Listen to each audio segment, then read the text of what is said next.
When I was a kid, it was all about the Cold War. I think that was the first political reality that I ever had explained to me. I didn't even have it explained to me. Come to think of it, I just felt it. I think we all felt the Cold War back then. We knew there was a big, violent, dangerous enemy with weapons that harnessed the power of the sun, could melt us all. And we never really heard from them or knew what they were mad about exactly, but they were dangerous.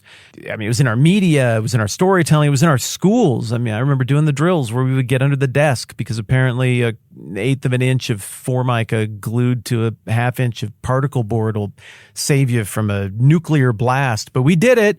To my credit, my mom and dad, I think, did a lot to blunt that fear tone, but still, if you grew up in the 80s, you were saturated in that. But as bad as it was, we all prayed that it would not go hot. Whatever. Hot war, Cold War. That's the deal. How was the Cold War fought? Well, I watched it unfold in slow motion, and it seemed like not much of really anything ever happened. It was not a lot of bullets or anything, at least not fired directly between the two parties. There were proxy wars. I remember fights and squabbles with a team that we backed and a team that they backed in parts of the world that if you just picked up a globe, you would never guess that would be the part of the world that people would need to fight over. But that's sort of how it was played. And spies, James Bond stuff, and undermining and manipulation and misinformation and despair campaigns, those seem to be the tools of the trade, the way that fight was fought. And that's very different than a hot war where maybe you try all that other stuff first, but then eventually you just get weapons and you fight each other. In a way, I feel like that's the evolution of tension that we're getting here in the book of Nehemiah between the enemies of the rebuilding and the people who are committed to the rebuilding. We're only getting the tip of the iceberg of the fight here in Ezra and Nehemiah. There's a whole historic thing, two completely different narratives and views of history that are in conflict here. There's also just basic selfishness in conflict here. I don't think every single person whistling as they worked on this wall was crystal clear on the whole grand scheme of redemptive history like Nehemiah was and Ezra before him. I think there were people that, well, I think it's very biblically safe for me to say this because the prophets who were writing at this time make this clear. I mean, there were people who went back and they returned from exile because they thought it was a good economic opportunity. They wanted to build their Persian-style houses and just have it out in the colonies, out at the far end of the world. And they were there and they were being selfish. And the prophets said so. I think there were other people who saw the story and they were right on board. But either of those motives would put them in great tension with Sanballat and his ilk, the people who are pursuing their own enrichment, pursuing the growth of their own power, but also who are operating in their own empowering narrative about their own people group and what they're overcoming and how things ought to be for their view of things to work out and play out properly in history.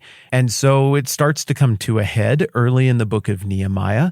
And initially you get Cold War tactics. We've been through most of those. You get the despair campaign, you get the gossip, you get the undermining, you get the, what are they calling it now? When you try to weaponize the courts against people, the lawfare thing, that is the unjust use of the legal system to try to destroy your enemy. You get the backroom court jockeying, writing letters back and forth to the king. None of these things seem to be working for the people who are opposing the building because the wall just keeps going up. All of Nehemiah chapter 3 is a giant build montage that maybe takes us up to about halfway through the building. Maybe we're jumping forward and jumping back timeline-wise, and that's a summary of the whole building. But either way, the building of that wall, as it's going up, that's a buffer bar that is right in front of the faces of the enemies of the building, Sanballat and his crowd. Every little gap in the wall that starts to fill in, every additional foot of height that wall goes up is that much closer to a real bad outcome for them in this Cold War, and that outcome would be Jerusalem and the returning exiles get back on their feet in a defensible position where they don't have to burn sideways energy on defense. They can start to develop their civilization. They can start to build again. That's very dangerous if you're an enemy of the Jews because the Jews are a sleeping giant at this point. They've got a crystal clear identity. They've got a history. They've been chastened by history or God as it is. And frankly, their narrative looks to be a lot more cohesive and powerful, even from an entirely secular point of view, than the narrative that Sanballat and his people have. You don't want these people to rise to their feet and get a wall around their city. They will be firmly ensconced, plus they have the favor of the Achaemenid emperor. It's a generational favor that has been entrenched because Mordecai was a good right-hand man a generation earlier. Esther solved a gigantic crisis, but she did it without burning her husband and ruining all of his credibility. She was very shrewd in that. I think that paid generational dividends.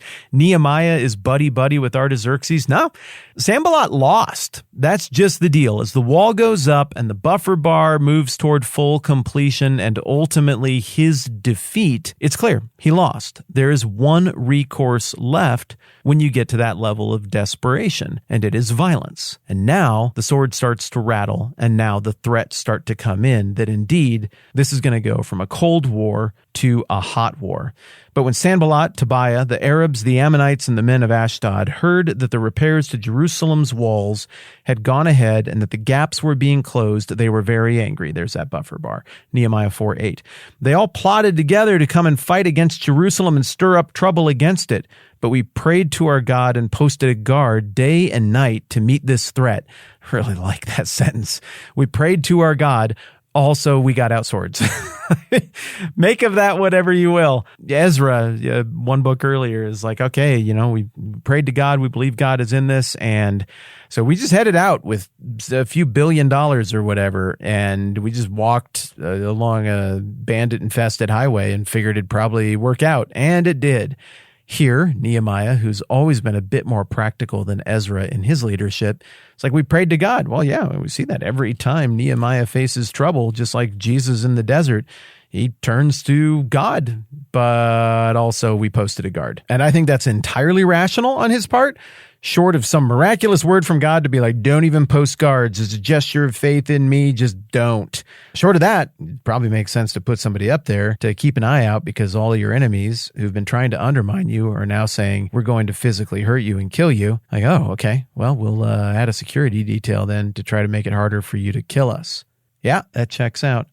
Meanwhile, the people in Judah said, the strength of the laborers is giving out and there's so much rubble that we cannot rebuild the wall. Aha, there we go.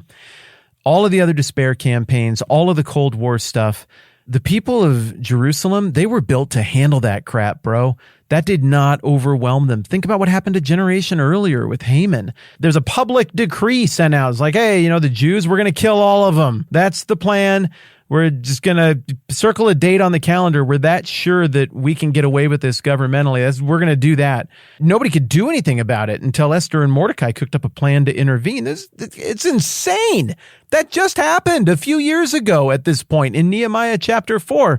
No, I think the Jews had pretty thick skin. They'd heard a lot of mean insults. They'd heard a lot of gossip. They'd seen a lot of ugly policy from the Cold War era come and go. But the actual threat of actual people with actual swords coming to fight them, when they're not in military mode at all, we're not in sword mode. We're in trowel mode. We're fixing things. There's just too many rocks. There's too much rubble. We can't contend with all the rubble and all the mess and learning how to build walls while all of our businesses are currently suspended. We're not doing business or making money. We're all just building walls. We can't do that if you add this one more difficulty to it. And that one more difficulty is people are just going to come up and do guerrilla attacks on us and murder us while we're trying to build walls. It's too much.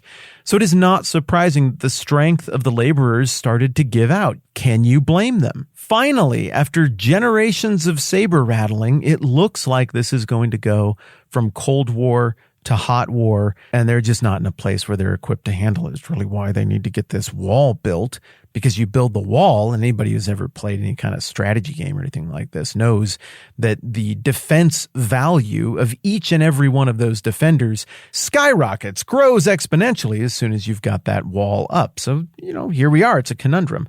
Verse 11, also our enemies said, before they know it or see us, we will be right there among them and will kill them and put an end to the work. So it gives you an idea, too, that the kind of attacks they were expecting were not the kind of attacks where you all line up on a battlefield and declare your intent and you wear uniforms and you charge at each other and then you fight until the sun goes down and then you collect the bodies or whatever. No, they really are talking about terrorist attacks. They're talking about sneaking in among the laborers and one fell swoop striking a few down, and you don't know who's who and you don't know why people are there, and anybody you see anywhere could be your enemy with a sword sword hidden under their tunic, ready to stab you in the back the second your hands are full with bricks or mortar or whatever. Again, it's sideways energy. If all your energy is focused on building a wall, maybe you can do that. If all your energy is focused on fighting off somebody who wants to kill you, that's not fun, but maybe you can do that. But the divided energy, that pressure that is being put on the Jewish people while they're rebuilding at this point, that is threatening to be too much. And for the first time, we're seeing the people we're rooting for start to wobble, and it looks like this thing might not work out. And next time around, we'll see what Nehemiah does in response to this as a leader. Right here in my right hand, I have got the super special edition hologram version of the Matthew Achievement Unlocked sticker that we're about to send out to everybody who supports the program. Listen to this thing. It's durable. Check it out. Listen. It's not all flimsy. It's got some girth to it. It can take a hit. And I love the design on this one. It's a crown with jewels and everything like you'd typically expect pointing up, but then the crown also like reflects down. And that's a crown of thorns. And so the idea is to communicate. Matthew is all about the kingdom, and Jesus is the king. Jesus is the fulfillment of the promises for this great king that would show up, descended from David, and set all of this stuff straight and reign forever. All of those motifs from the Old and the New Testament come together in Jesus in the book of Matthew. And I think this bit of art that Bethany designed for this really gets it done in terms of communicating it. I love it.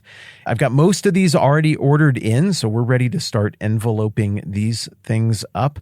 If you want this, anybody who supports in any way, at any level, on any platform, we're going to send you one. Everybody is going to get at least the gold outline special edition sticker. This hefty hologram one will be sent out to a small handful of people who have gone way above and beyond in support of this thing. If anybody wants to just go and buy the stickers, you can always do that too. There's a white outline version that we have on the website. I'm really excited about the whole sticker program here. And I know some of you are probably like, it's stickers, I don't care. But you should, because look, it's just too easy when you're a very practically minded person. And my guess is that many of you are very practically minded. It's too easy to do things in life that matter, but be so forward focused that you never stop to commemorate and appreciate taking ground or achieving a thing or doing something significant. And I think I'm one of these people. I think I'm head down, move forward all the time. And so the sticker thing is as much for me as it is for anyone to stop and appreciate what we did together. That's a lot of work, and it really matters. And we took ground that will pay dividends for the rest of our lives. And this is just a small way to market. And I think that's a really big deal. And I'm very excited to share these with you. Okay, that's plenty for today. I'm Matt. This is the 10-Minute Bible Hour podcast. Let's do this again soon.